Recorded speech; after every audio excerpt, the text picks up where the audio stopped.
Hi, I hope you're doing fantastic. Today we're going to be looking at how to make a cheap vocal sound good inside of a mix.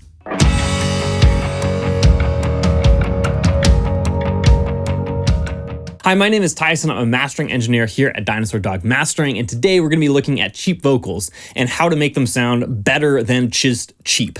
And this is a critical skill as a mixing engineer because oftentimes you don't have control over the material you're given, and there's a lot of issues to solve inside of a vocal that wasn't recorded well or was recorded live or any number of things that could be going on with it. So we're looking at how to make a cheap vocal sound professional. Before we dive into the content though, I do want to let you know that I have a free ultimate mixing checklist available for download. The first link in the description should bring you to a page where you can pick up the ultimate mixing checklist to get better, faster mixes. With that said, let's dive straight into the content of how to make your cheap vocals sound pro. So this one was recorded on SM58, which is not a bad microphone for mostly live applications, but it does have a little bit of harshness to it in this particular recording. So we want to be able to tame that, but also make it bright and airy. And so we're going to talk about exactly how to do that inside of the mix.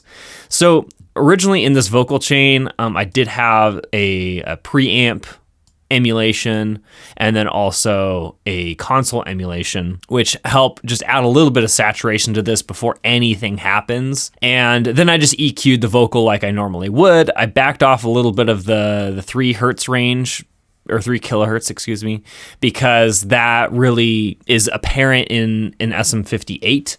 And in order to get a more natural tone, you want to back that off just a little bit. It's also really muddy, so I backed off a lot of the 300 hertz range by almost 6 decibels, which is way more than I normally would, but it just needed it. And then also some of the low end as well. And then just brighten the tops. A little bit of compression, and then we're ready for the rest of the chain. So here's the vocal raw, and then with just the channel strip in there. And I used to think I could box you in.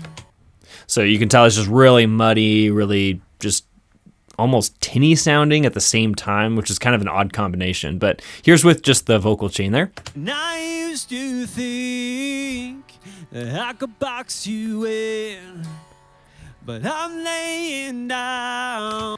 So that vocal is still really harsh sounding, even though we've fixed a lot of the muddiness. It's still just, it's not where we want it to be. In order to fix kind of a lower quality recording, one of the first things I always do is reach for some saturation.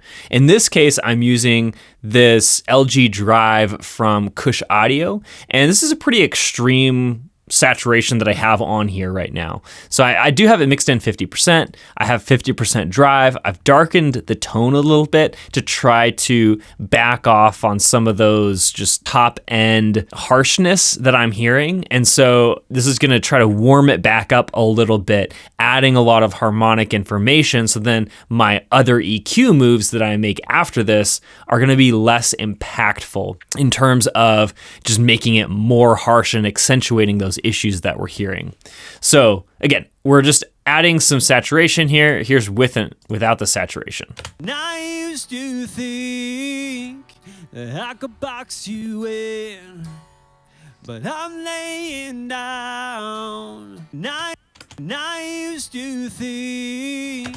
So you can tell how that just harshness is really brought back down. It's a little bit darker now because this tone, right, is darker than it originally was, but it's really taming all of that top end. The next thing I did was add this de-esser, and this is just another kind of layer to try to reduce any of the sibilance harshness that's in the vocal.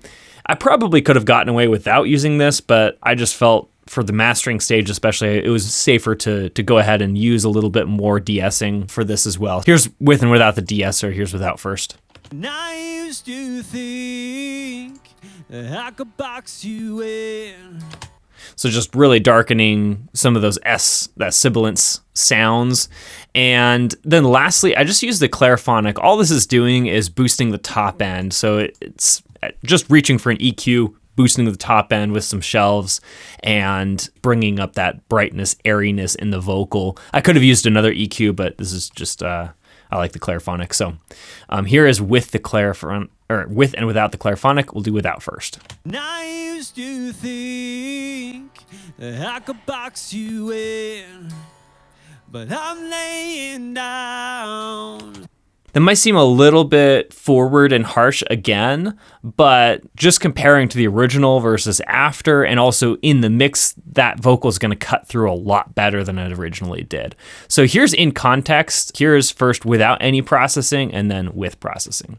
I used to think that I could box you in, but I'm laying down. I used to think that I could box you in, but I'm laying down. So I was also kind of battling against some of the other overheads, because these are just the kind of room mics that we used in this recording, and that also had some of the vocal, which had some of that warmth and kind of low end in there. So it helped making the vocal a little bit overly bright in order to really make the whole thing balanced. These are kind of the techniques that I would use to really make a cheap vocal sound better and more expensive. Key is to add additional harmonic information before you EQ it. And I did that in several stages. I did that with a preamp. I did that with a channel emulation. And then after that, I used more saturation to add additional harmonic information, and then finally brightened it up with the Clairphonic. And so all of these subtle stages of saturation is just adding so much more information, because there wasn't that much information to begin with in the vocal. So cheap sounding vocals generically are recorded on cheaper microphones, which don't have the same frequency response as a more expensive microphone like a large diaphragm condenser. By having this additional sonic information in there, we can actually EQ it better and make it sound more natural and more high fidelity, if you will. These are my techniques to get a cheap vocal sounding more expensive, and I hope that you found this helpful. If you did, then don't forget to subscribe, as I release videos every Monday, Wednesday, and Friday to help you get more professional mixes. Thanks, and I'll see you in the next one.